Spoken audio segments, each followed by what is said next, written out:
ಇವತ್ತು ಅವ್ರು ನಾಮಪತ್ರ ಸಲ್ಲಿಸಬೇಕು. ಆದರೆ ಹೆಲಿಕಾಪ್ಟರ್ ಕೈ ಕೊಡ್ತು.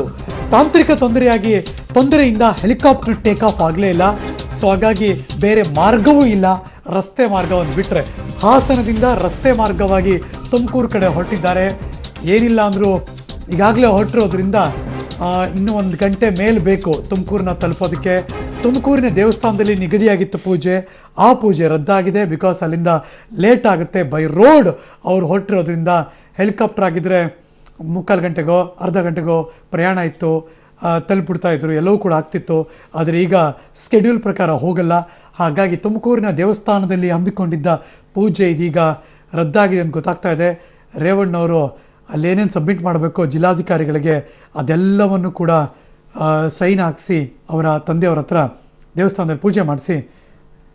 ಮತ್ತಷ್ಟು ಮಾಹಿತಿ ನನ್ನ ಕೊಲೀಗ್ ತುಮಕೂರಿಂದ ಮಂಜುನಾಥ್ ದೂರವಾಣಿ ಸಂಪರ್ಕದಲ್ಲಿದ್ದಾರೆ. Good afternoon Manjunath. Very good afternoon. ಏನಾಯ್ತು?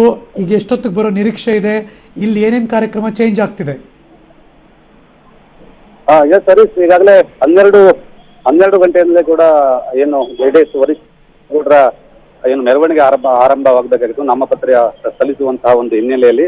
ಆದರೆ ಹೆಲಿಕಾಪ್ಟರ್ ಕೈಕೊಟ್ಟಿರುವಂತಹ ಹಿನ್ನೆಲೆಯಲ್ಲಿ ಅವರು ಹಾಸನದಿಂದ ರಸ್ತೆ ಮಾರ್ಗದ ಮೂಲಕ ಈಗಾಗಲೇ ತುಮಕೂರಿಗೆ ಆಗಮಿಸ್ತಾ ಇದ್ದಾರೆ. ಇನ್ನೊಂದು ಕೆಲವೇ ಕ್ಷಣದಲ್ಲಿ ಅಂದ್ರೆ ಒಂದು 20 ನಿಮಿಷದಲ್ಲಿ ತುಮಕೂರಿಗೆ ಬಂದು ತಲುಪುವಂತಹ ಎಲ್ಲ ಸಾಧ್ಯತೆ ಇದೆ.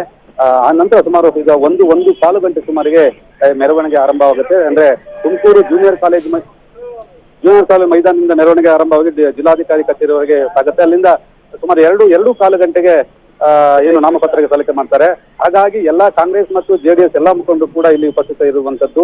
ಸಾವಿರಾರು ಸಂಖ್ಯೆಯಲ್ಲಿ ಮೈದಾನದಲ್ಲಿ ಏನು ಕಾರ್ಯಕರ್ತರು ಬಂದು ಜಮಾಯಿಸಿದ್ದಾರೆ. ಸಿಎಂ ಜಿ ಪರಮೇಶ್ವರ್ ಸೇರಿದಂತೆ ಮಾಜಿ ಸಚಿವ ಟಿ.ಬಿ. ಜಯಚಂದ್ರ ಸೇರಿದಂತೆ ಎಲ್ಲಾ ಕಾಂಗ್ರೆಸ್ ಮುಖಂಡರು ಕೂಡ ಸ್ಥಳದಲ್ಲಿ ಈಗ ಮೊಕ್ಕ ಮೂಡಿರುವಂತದ್ದು. ಅದರ ಜೊತೆಗೆ ಜೆಡಿಎಸ್ ನ ಸಚಿವರಾದಂತ ಶ್ರೀನಿವಾಸ್ ಅವರ ಏನು ನೇತೃತ್ವದಲ್ಲಿ ಎಲ್ಲಾ ರೀತಿಯ ಕಾರ್ಯಕ್ರಮಗಳು ನಡೀತಾ ಇರುವಂತದ್ದು. ಈಗ ನಾಮಪತ್ರ ಸಲ್ಲಿಕೆ ಆದ ನಂತರ ಸಂಜೆ ಸುಮಾರು 4 ಗಂಟೆ ಸುಮಾರಿಗೆ ಜಂಟಿ ಪತ್ರಿಕಾಗೋಷ್ಠಿ ನೆರವೇರಿಸಿದ್ದಾರೆ. ಇಬ್ರು ಏನು ಪಕ್ಷದ ಮುಖಂಡರೆಲ್ಲ ಸೇರಿ. Manjunath, thank you so much. ಈ ಕ್ಷಣದ ಮಾಹಿತಿಯನ್ನು ಅಪ್ಡೇಟ್ ಮಾಡಿದ್ದಕ್ಕೆ. 2 ಗಂಟೆ ಆದ್ಮೇಲೆ ಸನ್ಮಾನ್ಯ ದೇವೇಗೌಡರು ತುಮಕೂರನ್ನ ತಲುಪ್ತಾರೆ.